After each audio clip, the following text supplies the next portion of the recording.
کہیں کہ ہمارا رب اللہ ہے، پھر اس پر جم جائیں، ان پر فرشتوں کا نزول ہوتا ہے، نہ کوئی غم کرو نہ خوف، خوشیاں مناؤ جنت کی جس کا تم سے وعدہ کیا گیا تھا۔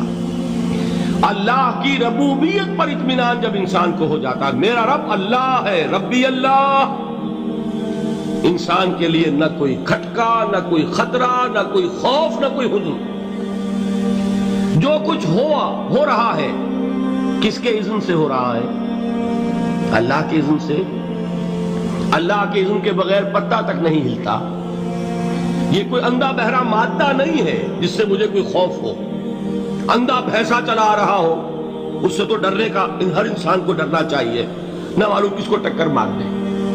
لیکن نہیں، اس کائنات کو چلانے والا ایک سمیع و بصیر خدا ہے، وہ جو میرا دوست ہے، میرا ولی ہے۔ اللہ ولی الذین آمنوا یخرجہم من الظلمات الی النور۔ اللہ اہل ایمان کا ولی ہے، ساتھی ہے، پشت پناہ ہے، مددگار ہے، حمایتی ہے۔ بتائیے جسے یقین ہو جائے کہ اللہ میرا مددگار، اللہ میرا محافظ، اللہ میرا پشت پناہ، اللہ میرا حمایتی، اس کے لیے کوئی خوف ہوگا؟ اس سے کوئی ڈر ہوگا؟ میں مثال دیا کرتا ہوں ایک بہت سادہ، پنجاب کے دیہات کی۔ تو بڑا چودھری ہے اور کوئی غریب کسان ہے۔ اس غریب کسان کے جانوروں کو ہر وقت اندیشہ ہوگا چوری کا، کوئی میری بھینس کھول کر نہ لے جائے، کوئی میرا بیل کھول کر نہ لے جائے۔ لیکن جس کے بارے میں یہ سب کو معلوم ہو کہ وہ جو بڑا چودھری ہے وہ اس کا دوست ہے، اس کی بچیا کو کوئی خوف ہوگا؟ اس کی بھینس پر کوئی ہاتھ ڈالے گا؟ اسے کوئی اندیشہ ہوگا؟ نہیں۔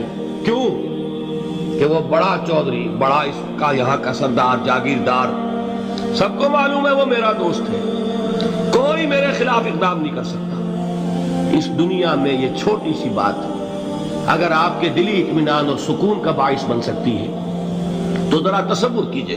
میں لفظ تصور استعمال کروں گا صرف اس لیے کہ اس کا ہم جس کو کہتے ہیں ادراک اور شعور کر نہیں سکتے، اگر کے ساتھ کر سکتے۔ اگر یقین ہو کہ اللہ میرا مددگار اور یقین ہو کہ اللہ ہر آن میرے ساتھ ہے، پھر کوئی خوف؟ کس کا خوف؟ کوئی شے اللہ سے بالا تر ہے؟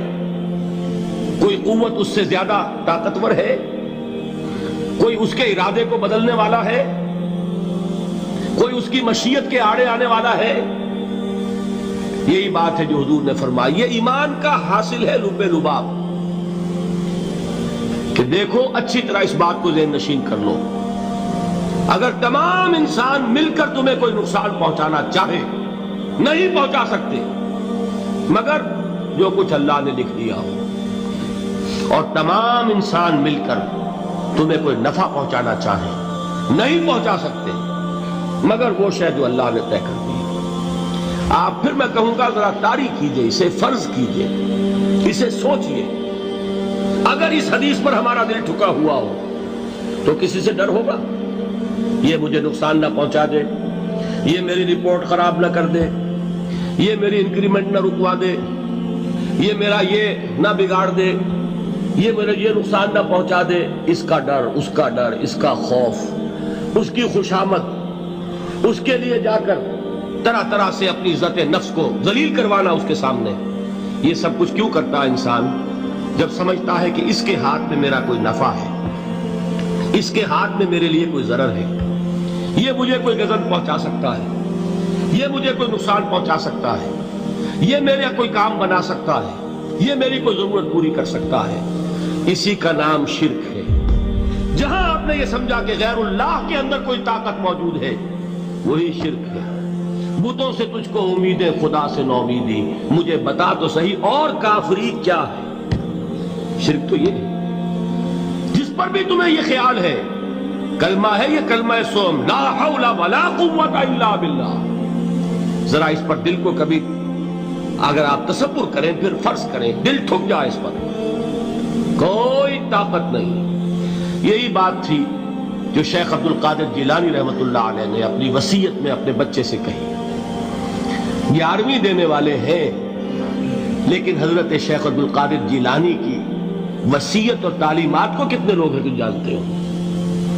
یہ جن مقامات تک پہنچے ہیں وہ کس چیز کی بدولت پہنچے ہیں؟ انہوں نے جو پیغام دیا وہ کیا تھا؟ اے میرے بچے، جس طریقے سے قرآن مجید میں حضرت لقمان کی نصیحتیں جو ہے نقل کر دی گئی ہیں، میں یہ عرض کروں گا بالفرض اگر قرآن حضرت عبد القادر جیلانی کے بعد نازل ہوا ہوتا تو شیخ عبد القادر کی یہ نصیحتیں بھی قرآن میں درج ہوتی. اتنی اونچی نصیحتیں ہیں. اے میرے بچے، اس حقیقت کو ذہن نشین کر لے، لا فاعل فی الحقیقت ولا مؤثر الا اللہ. اس کائنات میں نہ کوئی فاعل حقیقی ہے نہ مؤثر حقیقی ہے سوائے اللہ. کسی شے میں کوئی تاثیر نہیں اگر اللہ نہ چاہے. آگ جلا نہیں سکتی اگر اللہ نہ چاہے. پانی ڈبو نہیں سکتا اگر اللہ نہ چاہے. زہر ہلاک نہیں کر سکتا اگر اللہ نہ چاہے. کوئی چیز فائدہ نہیں پہنچا سکتی اگر اللہ نہ چاہے. تو در در پہ کیوں سر جھکاتے ہو؟ در در پر کیوں جبیں سائی کرتے ہو؟ سب کے سامنے کیوں ہاتھ پھیلاتے ہو؟ ایک اللہ سے مانگو. ایک اللہ کے سامنے زمین پر اپنی جبین رکھو. لا فاعل فی الحقیقت ولا مؤثر الا اللہ. نظر آتا ہے ہمیں کہ پانی پیاس بجھا دیتا ہے. پیاس بجھانے کی صلاحیت پانی میں نہیں ہے، اللہ کے اذن سے. کھانا بھوک مٹا دیتا ہے. بھوک مٹانے کی صلاحیت کھانے میں نہیں ہے، اذن رب میں ہے. دیکھیے یہی یقین تھا. حضرت موسیٰ علیہ السلام کا واقعہ یاد کیجئے. سامنے سمندر آ گیا ہے.